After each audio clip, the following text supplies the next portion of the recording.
kid from New Jersey chose his own path.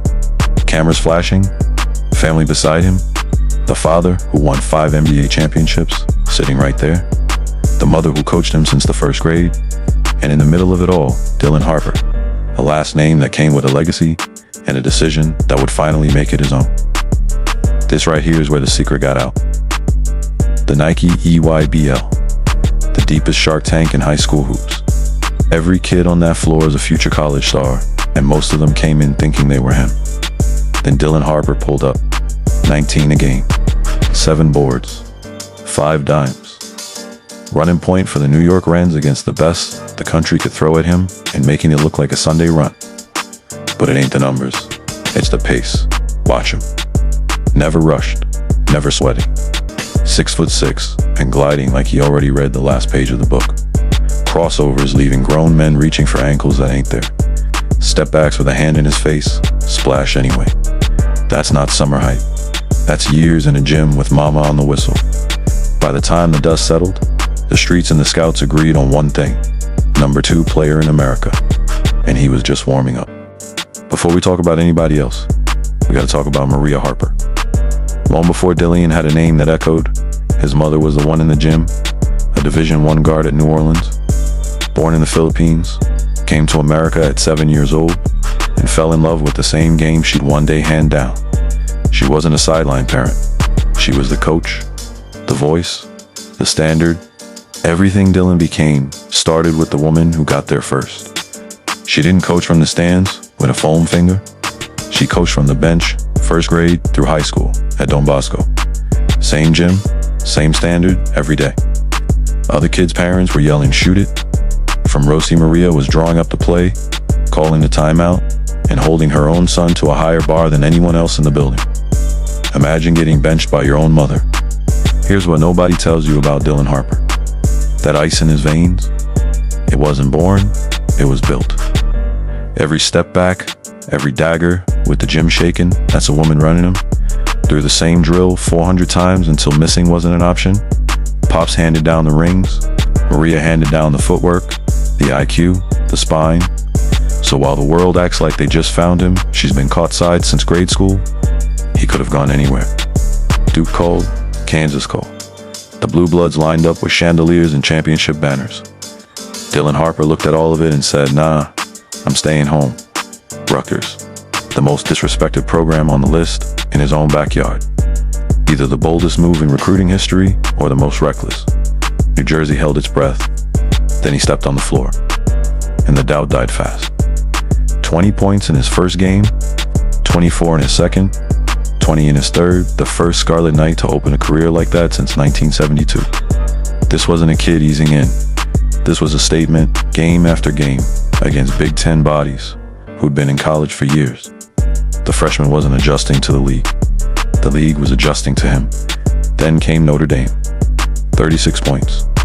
A performance so loud the whole country had to look. By season's end, he was averaging nearly 20 a game and had broken the Rutgers freshman scoring record, 564 points. A number that program had never seen from a first-year player. He didn't just live up to the hype, he laughed at it. Here's the truth about that year. He gambled on a school nobody picked, in a conference built to humble freshmen, and turned it into a launching pad.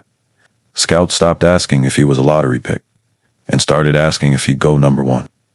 The kid from Jersey bet on himself when the safe move was somewhere else, and the bet was about to pay off bigger than anybody imagined. Some things you teach, some things are just in the DNA. Before Dylan Harper ever picked up a ball, the blueprint was already running through his blood. His father, Ron Harper, and the story didn't start in the NBA. It started at Miami University in Ohio, where Ron turned himself into one of the greatest players that school has ever seen. A scorer, a leaper, a problem, good enough that his jersey still hangs in the rafters today. Then came Chicago, and the choice that defined him. Ron Harper walked into a dynasty and did the one thing most stars never will. He put his own game down. The scorer became the stopper, guarding the other team's best, doing the dirty work, so Michael Jordan and Scottie Pippen could fly. 3 straight championships, and he wasn't done. Harper took his talents to Los Angeles and did it again, twice. 2 more rings beside Shaq and Kobe. Same role, same sacrifice, same result. 5 championships, 16 years, a place in 2 different dynasties. Most players chase 1 ring their whole career. Ron Harper collected them like receipts, and every lesson was quietly passed down to a son who'd one day write his own chapter. So take it all, the mother who coached him, the father who sacrificed for 5 rings, and now watch what the kid did with it. Dylan Harper didn't copy either one. He took mom's IQ, dad's competitive fire, and built something brand new. Bigger, smoother, his own. By the time he left Rutgers, the question wasn't if he'd make the league. It was how high his name would be called. June 2025. The NBA draft, and the kid from New Jersey heard his name early. 2nd overall, the San Antonio Spurs. The same franchise built on doing things the right way, and they wanted Dylan Harper to be part of the next era. Think about the weight of that moment. A family of champions watching from the crowd, a mother who coached him since the 1st grade, a father with 5 rings, and now their son walking across that stage to write his own. But this wasn't just any landing spot. San Antonio already had a generational talent waiting, Victor Wembanyama, the 7'4" phenomenon, changing the game. And now they were pairing him with Harper. A backcourt of the future next to a front court from another planet. The basketball world looked at San Antonio and realized something. The Spurs weren't rebuilding. They were loading up. And Dylan Harper had just walked into the perfect storm. Less than a year later, the NBA Finals. A rookie, 20 years old, on the biggest stage the sport has to offer. And Dylan Harper didn't blink. Game 1, 1st quarter, he became the youngest player in finals history to score 10+ points. Not in a blowout, not in garbage time. On the game's grandest stage against the New York Knicks. With the whole world watching the kid with the famous name. He's built for this.